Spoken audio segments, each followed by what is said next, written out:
Welcome to മർവാസ് hearts. അസ്സലാമു അലൈക്കും. സുഖല്ലേ? അപ്പോൾ ഇന്ന് നമ്മൾ മസാലക്കടലാണ് ഉണ്ടാക്കാൻ പോണേ. അപ്പോൾ വീഡിയോയിലേക്ക് പോയാലോ? നമുക്ക് മസാലക്കടലയിലേക്ക് വേണ്ടിയിട്ട് ഒരു കപ്പ് കടല വേണം. കപ്പലണ്ടി, നിലക്കടല എന്നൊക്കെ പറയും. ഞങ്ങൾ കടല എന്നാണ് കേട്ടോ പറയുക. ഒരു കപ്പ് കടല എടുത്തിട്ടുണ്ട്.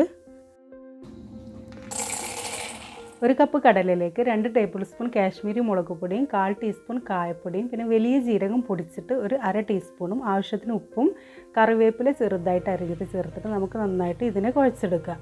പിന്നെ ഈ മസാല ഇങ്ങനെ എല്ലായിടത്തും പിടിക്കാൻ വേണ്ടിയിട്ട് ഒരു 1/2 ടീസ്പൂൺ വെള്ളം ചേർത്തിട്ട് നമുക്ക് ഒന്നും കൂടി ഇതിനെ യോജിപ്പിച്ചിട്ടെടുക്കാം.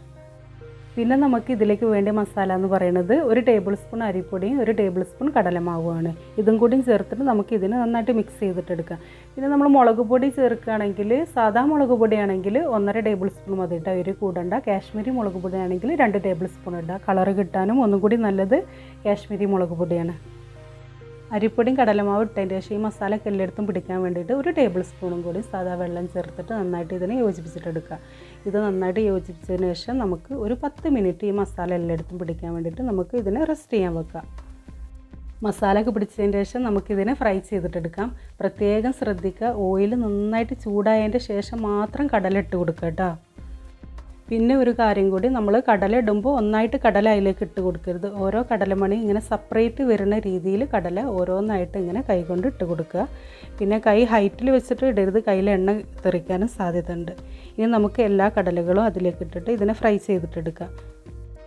ഇത് വേഗത്തിൽ ഫ്രൈ ആവട്ടോ, കുറേ ടൈമൊന്നും വേണ്ട. ഇടയ്ക്ക് നമ്മൾ കയ്യിൽ വെച്ചിട്ടൊക്കെ ഇളക്കി കൊടുക്കുക. വേഗം ഒരു ഏകദേശ രൂപം കിട്ടി മസാല അതിൽ പിടിച്ച് തോന്നുമ്പോൾ നമുക്കിതിനെ കോരിട്ടെടുക്കാം. പിന്നെ എണ്ണ നന്നായിട്ട് ചൂടായതിന് ശേഷം കടലൊക്കെ ഇട്ട് കഴിഞ്ഞാൽ മീഡിയം ഫ്ലെയിമിൽ വെച്ചിട്ട് ഫ്രൈ ചെയ്തിട്ടെടുക്കുക കേട്ടോ, അല്ലെങ്കിൽ വേഗത്തിൽ കരിഞ്ഞു പോകാൻ സാധ്യത ഉണ്ട്. ഇതാ റെഡി ആയിട്ടുണ്ട്, ഏകദേശം നമ്മുടെ കടല ഇതാ റെഡി ആയിട്ടുണ്ട്. ഇനി നമുക്കിതിനെ കോരിയിട്ട് പാത്രത്തിലേക്ക് മാറ്റാം. ഇനി നമുക്ക് ബാക്കിയുള്ള കടലയും കൂടി വറുത്തെടുക്കാം. നല്ല ഈസി അല്ലേ ഈ മസാല കടല ഉണ്ടാക്കാൻ? നിങ്ങൾ ഇതെന്തായാലും ട്രൈ ചെയ്ത് നോക്കണം കേട്ടോ. ഞാൻ ഇതിലിട്ട ഇൻഗ്രീഡിയൻസ് ഒന്നുകൂടെയും പറയാം. 1 കപ്പ് കടല, 2 ടേബിൾ സ്പൂൺ കാശ്മീരി മുളക് പൊടി, 1/4 ടീസ്പൂൺ കായപ്പൊടി, 1/2 ടീസ്പൂൺ വലിയ ജീരകം പൊടിച്ചത്, ആവശ്യത്തിന് ഉപ്പും കറിവേപ്പില ചെറുതായിട്ട് അരിഞ്ഞതും, 1 ടേബിൾ സ്പൂൺ കടലമാവ്, 1 ടേബിൾ സ്പൂൺ അരിമാവ്, 1 ടേബിൾ സ്പൂൺ വെള്ളം ചേർത്തിട്ട് നന്നായിട്ട് യോജിപ്പിച്ചിട്ടെടുക്കുക. എന്നിട്ട് 10 മിനിറ്റ് റെസ്റ്റ് ചെയ്യുക. ഇതേപോലെ ഫ്രൈ ചെയ്തെടുക്കുക. നല്ല ഈസി അല്ലേ? അപ്പോൾ എല്ലാവരും ഇത് ട്രൈ ചെയ്ത് നോക്കിയിട്ട് ഇതിൻ്റെ അഭിപ്രായങ്ങളൊക്കെ പറയാം കേട്ടോ. ഇത് നമ്മുടെ കടലൊക്കെ ഇതാ റെഡി ആയിട്ടുണ്ട്. ഇനി നമുക്ക് ഇതിലേക്ക് ഇതിൻ്റെ ഫ്ലേവറിന് വേണ്ടിയിട്ട് തീയൊക്കെ ഓഫ് ചെയ്തതിന് ശേഷം ആ എണ്ണയിലേക്ക് കറിവേപ്പില ഇട്ടിട്ട് വറുത്ത് കോരിയെടുക്കുക. എന്നിട്ട് ഈ കടലേക്ക് ഇട്ടെടുത്താൽ അടിപൊളി സ്മെല്ലാണ്. ഇതാ കണ്ടില്ലേ?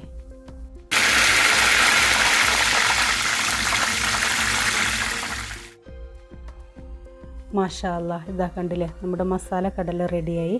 അപ്പോൾ ഇനി നമുക്ക് നെക്സ്റ്റ് വീഡിയോ ആയിട്ട് കാണാം. അസ്സലാമു അലൈക്കും.